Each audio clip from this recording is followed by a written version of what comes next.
Es viernes por la mañana y la ministra de Educación y Formación Profesional, Isabel Celaá, nacida hace 71 años en Bilbao, ha cerrado 24 horas antes un acuerdo con las comunidades autónomas para aumentar la seguridad de los centros escolares, en el curso que está a punto de empezar.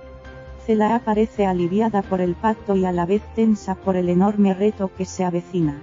La entrevista tiene lugar en la sede del ministerio, ante una larguísima mesa de madera que facilita mantener la distancia.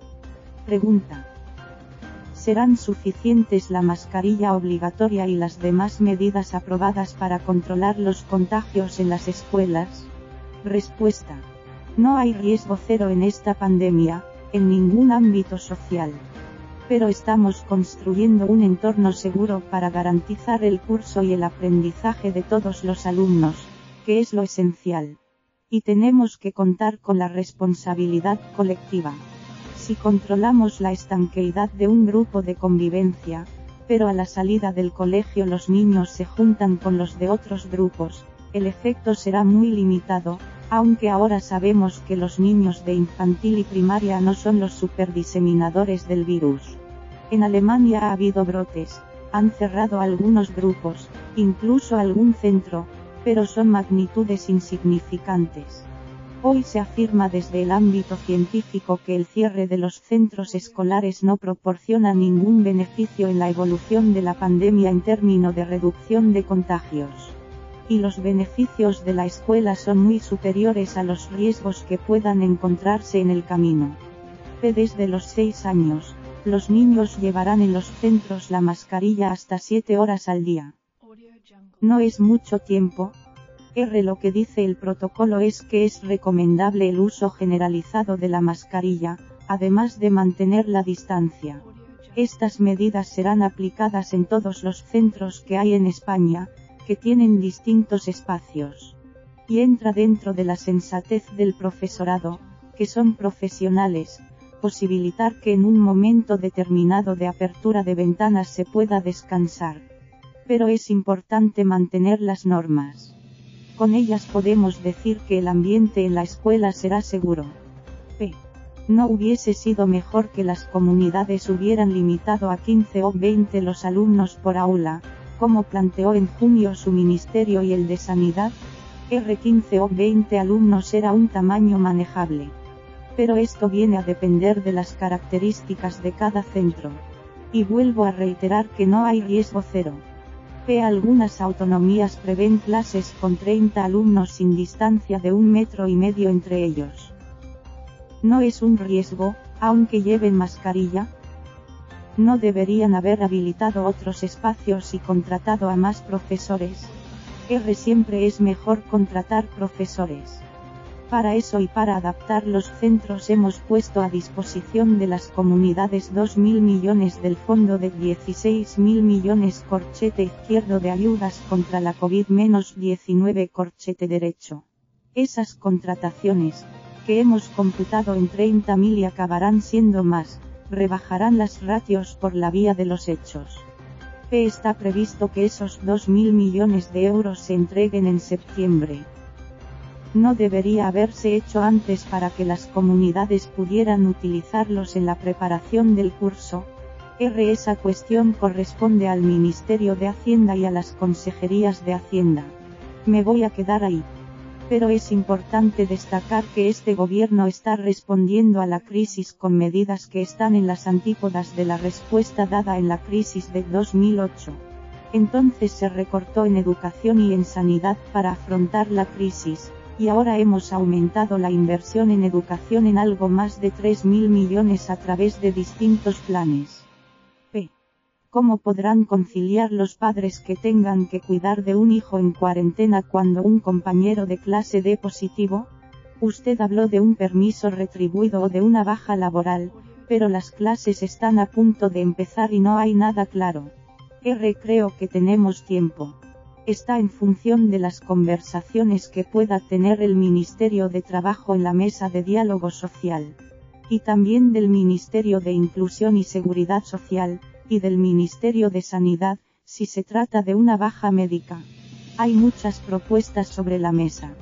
Lo que no va a hacer este gobierno es abandonar a las familias a su suerte, como ya ha demostrado desde el principio de la crisis. P. Ha sentido que sus compañeros de gobierno la dejaban sola en esto. R. La función estricta del sistema educativo es dar educación. Si algo ha demostrado la pandemia es que la escuela es insustituible y la presencialidad también. Pero también ha puesto de manifiesto que las familias necesitan a la escuela para la conciliación. No es una función propiamente específica de la escuela, pero la sociedad, tal y como está organizada, se la atribuye, y por tanto, también ejerce esta función. Evidentemente, se necesita que otros ministerios, que el resto del gobierno, atienda también, como está haciendo, esta cuestión.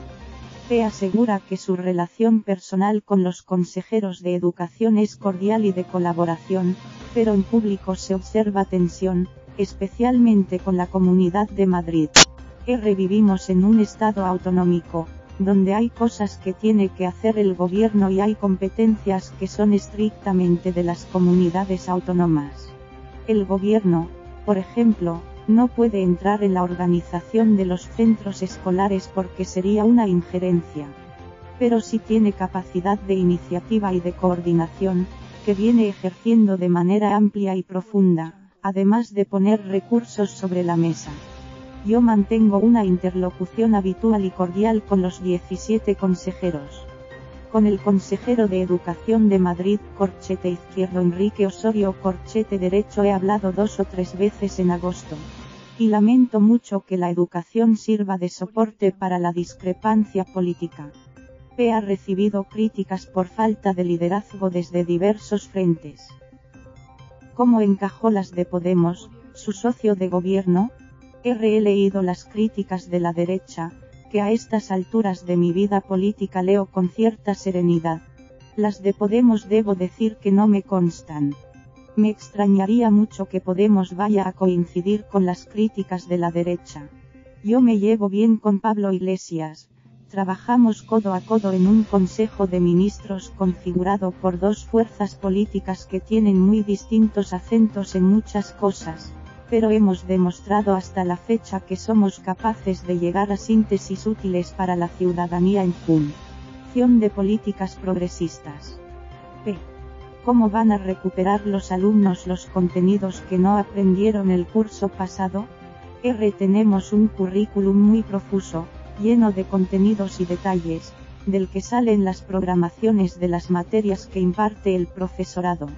Esas programaciones deben ser conducidas a los aprendizajes esenciales. En primer lugar, la escuela tiene que recibir a los alumnos con un acompañamiento emocional que es muy importante, porque cada alumno viene con una vivencia diferente que le ha hecho madurar como nunca en tan poco tiempo. Y, además, hay que recuperar competencias cognitivas, que se han perdido sobre todo entre los más pequeños.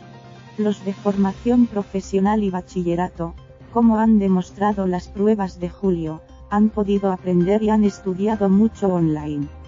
Para apoyar a los alumnos más vulnerables habrá grupos de refuerzo y el programa PROA Corchete Izquierdo Programa de Refuerzo, Orientación y Apoyo Corchete Derecho en el que invertiremos 40 millones. Si hay otro confinamiento, ¿estarán esta vez todos los alumnos conectados?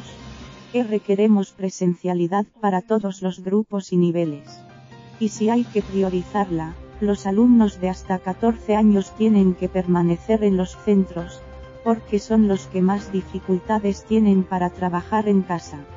Para los que no puedan, hemos previsto el Plan Educa en Digital que prevé entregar 500.000 dispositivos con una inversión de 200 millones. P. ¿Cuándo se concretará? Las comunidades ya han firmado los convenios con la empresa pública Red.es. Estamos listos para empezar la licitación, no sé si queda algún detalle con alguna comunidad autónoma. Hay problemas de stock, ajenos al trabajo de los ministerios de Educación y Economía, que colaboramos en este plan, pero los equipos estarán disponibles el primer trimestre del curso. Hay familias con hijos en la escuela pública que piensan que los alumnos de la concertada estuvieron mejor atendidos educativamente durante el confinamiento. ¿Qué les diría? Que vamos a continuar trabajando para que eso no ocurra. Hubo recortes importantes en la crisis anterior. Y ahora, a pesar de que hay rebrotes y de que hemos pasado un agosto muy negativo, no estamos en la misma situación que en marzo. Sabemos más de la pandemia y tenemos más evidencias científicas.